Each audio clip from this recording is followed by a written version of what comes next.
Hello everyone, welcome to my channel. आप सबको महाशिवरात्रि की हार्दिक शुभकामनाएं। हर हर महादेव। आज एक नोटिफिकेशन आया है आईडीबीआई बैंक की तरफ से। ये रिक्रूटमेंट जूनियर असिस्टेंट मैनेजर के लिए आया है और 650 वैकेंसीज हैं। इसका जो सैलरी है 6.14 lakh to 6.50 lakh, different cities के लिए डिफरेंट है। Last date of application 12 March 2025 है। चलिए एप्लीकेशन को ऑफिशियल वेबसाइट पे देखते हैं। ये आईडीबीआई बैंक का ऑफिशियल वेबसाइट है। आप आईडीआई बैंक गूगल पे टाइप करके ऑफिशियल वेबसाइट पे जाके देख सकते हैं। ये जो इंटरफेस है, इसमें जो पहला रिक्रूटमेंट लिखा हुआ है कि recruitment for junior assistant manager through PGDBF 2025-26, इसको क्लिक करते हैं। यहाँ पे लिखा है डिटेल एडवर्टीजमेंट, अप्लाई ऑनलाइन। चलिए एडवर्टीजमेंट को देख के अच्छे से इंफॉर्मेशन ले लेते हैं। तो ये रहा एडवर्टीजमेंट। ये है आईडीबीआई बैंक का जूनियर असिस्टेंट मैनेजर के लिए ऑफिशियल नोटिफिकेशन। आईडीबीआई बैंक ने दो इंस्टीट्यूट के साथ टाई अप करके रखा है। जो पहला इंस्टीट्यूट है वो है Manipal global education service private limited Bengaluru. जो दूसरा इंस्टीट्यूट है वो है नीति education international private limited greater Noida. यानी कि आईडीबीआई बैंक या फिर बेंगलुरु या फिर नोएडा में आपको ट्रेनिंग प्रोवाइड करेंगे किसी एक इंस्टीट्यूट में। ये आईडीबीआई ने नोटिफिकेशन में आगे लिख दिया है कि कौन से स्टेट के कैंडिडेट्स को कौन से इंस्टीट्यूट में ट्रेनिंग प्रोवाइड करेंगे। तो फिर आगे देखते हैं। ये जो आईडीबीआई बैंक का रिक्रूटमेंट है, ये ग्रेजुएट स्टूडेंट अप्लाई कर सकते हैं। जब ये ग्रेजुएट स्टूडेंट अप्लाई करेंगे और सिलेक्ट हो जाएंगे तो उनको 1 साल का post graduation diploma in banking and finance यानी कि PGDBF का कोर्स करना पड़ेगा। ये जो कोर्स है, यहाँ पे लिखा हुआ है कि 6 मंथ क्लासरूम स्टडीज का कोर्स है, फिर 2 मंथ इंटर्नशिप और 4 month on job training provide किया जाएगा। यानी कि 6 महीने आप क्लासरूम में बैठ के बेंगलुरु या फिर ग्रेटर नोएडा जहाँ पे भी आपको ये प्रोवाइड करेंगे ट्रेनिंग, वहाँ पे आपको क्लासेस लेना पड़ेगा। फिर 2 मंथ का इंटर्नशिप प्रोवाइड करेंगे ये, फिर 4 मंथ आपको ऑन जॉब ट्रेनिंग दिया जाए कि बैंक में कैसे काम करते हैं। फिर जब ये कोर्स कंप्लीट होगा तो आपको ये जूनियर असिस्टेंट मैनेजर ग्रेड ओ पोस्ट में रिक्रूट कर देंगे। यहाँ पे क्लियरली ये भी मेंशन किया हुआ है कि अगर एग्जाम क्लियर करते हैं तो आपको कौन से इंस्टीट्यूट में डाला जाए। अगर आप साउथ वेस्ट जोन से बिलोंग करते हैं तो फिर आपको बेंगलुरु में मणिपाल इंस्टीट्यूट में डाला जाएगा, और अगर आप नॉर्थ ईस्ट जोन से बिलोंग करते हैं तो फिर आपको ग्रेटर नोएडा में नीति इंस्टीट्यूट में डाला जाए। आप देख सकते हैं कि आप कौन से जोन से बिलोंग करते हैं। यहाँ पे साउथ वेस्ट जोन जो है अहमदाबाद, भोपाल, बेंगलुरु, चेन्नई, हैदराबाद, मुंबई, नागपुर, कोची और पुणे। जो लोग इस जोन से बिलोंग कर रहे हैं उन्हें ये ट्रेनिंग मणिपाल इंस्टीट्यूट बेंगलुरु में प्रोवाइड किया जाएगा। और जो नॉर्थ ईस्ट जोन से बिलोंग कर रहे हैं यानी कि भुवनेश्वर, पटना, चंडीगढ़, दिल्ली, कोलकाता, लखनऊ, उनको ग्रेटर नोएडा में नीति इंस्टीट्यूट ट्रेनिंग प्रोवाइड किया जाए। ये तो था कहाँ किसको कैसे ट्रेनिंग प्रोवाइड किया जाएगा और कितने महीने का ट्रेनिंग होगा। तो अभी जो इम्पोर्टेंट है वो है वैकेंसी। जो वैकेंसी है वो 650 है टोटल। यूआर यानी कि जनरल के लिए 260, एससी के लिए 100, एसटी के लिए 54, ईडब्ल्यूएस के लिए 65, ओबीसी के लिए 171 वैकेंसी है। यानी कि टोटल 650 वैकेंसी है।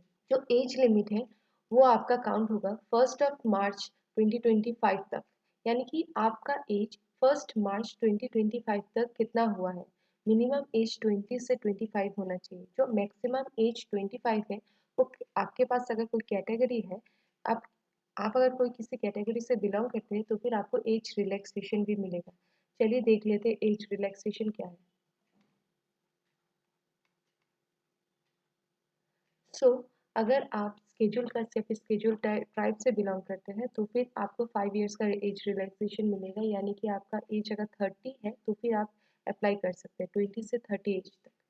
फिर अगर आप ओबीसी से बिलोंग करते हैं तो फिर 20 से 28 ईयर्स तक आप अप्लाई कर सकते हैं। अगर आप ओबीसी है और आपके पास नॉन क्रिमिलियर सर्टिफिकेट नहीं है तो फिर आप जनरल से आपको फिलअप करना पड़ेगा। अगर आपके पास ओबीसी के साथ नॉन क्रीमिलियर सर्टिफिकेट है तभी आप ये एज रिलैक्सेशन अवेल कर पाएंगे। Person with benchmark disability as defined under section, तो फिर उनको 10 साल का एज रिलैक्सेशन मिलेगा, और एक्स सर्विसमैन के लिए 5 साल का, और पर्सन अफेक्टेड बाय 1984 राइट्स के लिए 5 साल। अभी टाइमलाइन को देख लेते हैं। जो टाइमलाइन है cut off date for eligibility criteria of age and qualification, यानी कि आपका एज कितना होना चाहिए वो मैंने पहले ही बोल दिया था। 1 मार्च 2025 तक आपका आपका एज काउंट किया जाएगा, वो पहले मैंने बता दिया था एज रिलैक्सेशन क्या है। और सेकेंड पॉइंट है online registration for submission of online application. और थर्ड है payment of application fees intimation charges online mode. Payment और आपको एप्लीकेशन फॉर्म 1 मार्च से 12 मार्च के अंदर कंप्लीट करना है। 12 मार्च तक आपको लास्ट डेट दिया गया। और फोर्थ पॉइंट है tentative date of online test जो है अप्रैल 6 2025, यानी कि अप्रैल 6 तक आपका एग्जाम हो सकता है, टेंटेटिव डेट दिया गया है। ये एक ऑनलाइन टेस्ट होगा। यहाँ पे जो इम्पोर्टेंट है वो एजुकेशनल क्वालिफिकेशन। जो एजुकेशनल क्वालिफिकेशन है वो ग्रेजुएट होना चाहिए, ग्रेजुएशन सर्टिफिकेट आपके पास होना चाहिए किसी भी गवर्नमेंट ऑफ इंडिया या फिर recognize by government of India institute के अंदर। आपके पास अगर कोई डिप्लोमा कोर्स है और डिग्री नहीं है तो फिर आप अप्लाई नहीं कर सकते, आपके पास ग्रेजुएशन सर्टिफिकेट होना मैंडेटरी है। यहाँ पे जो सेकंड पॉइंट है वो इम्पोर्टेंट है, यहाँ पे लिखा हुआ candidates are expected to have proficiency in computer, यानी कि कंप्यूटर नॉलेज होना भी इम्पोर्टेंट है। Proficiency in regional language will be preferred, यानी कि आपके पास अगर रीजनल लैंग्वेज का नॉलेज है तो फिर आपको प्रेफरेंस दिया जाएगा ज़्यादा, लेकिन कंप्यूटर नॉलेज होना मैंडेटरी है। इसके बाद हम एप्लीकेशन फीस को चेक कर लेते हैं। तो एप्लीकेशन फीस है वो नॉन रिफंडेबल है, यानी कि अगर आप एप्लीकेशन फीस दे रहे तो फिर अगर आप एग्ज़ाम नहीं दे रहे या फिर आपने एग्ज़ाम क्वालिफाई नहीं किया तो फिर आपको फीस रिटर्न नहीं मिलेगा, ये नॉन रिफंडेबल है, ये इन्होंने मेंशन कर दिया है पहले ही। और 250 है application fees for SC ST PWD candidate और 1050 बाकी जनरल और OBC कैंडिडेट की। अभी सिलेक्शन प्रोसेस को देख लेते हैं।